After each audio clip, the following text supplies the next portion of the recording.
الله الذي أنزل الكتاب بالحق والميزان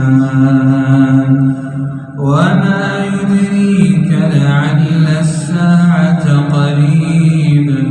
يستعجل بها الذين لا يؤمنون بها والذين آمنوا مشفقون منها ويعلمون أنها الحق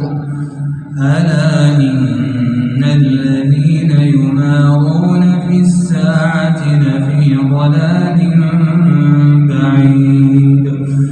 الله لطيف بعباده يرزق من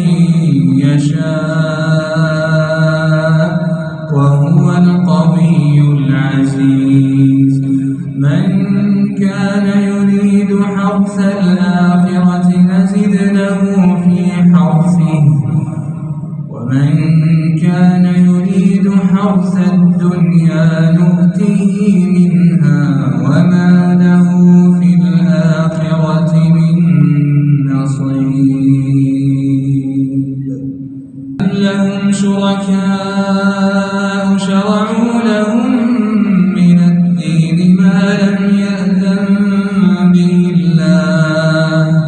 ولولا كلمة الفصل لقضي بينهم وإن الظالمين لهم عذاب أليم ترى الظالمين مشفقين مما كسبوا وهو واقع بهم والذين آمنوا وعملوا الصالحات في روضات الجنات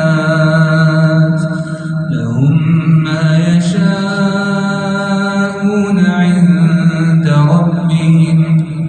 ذلك هو الفضل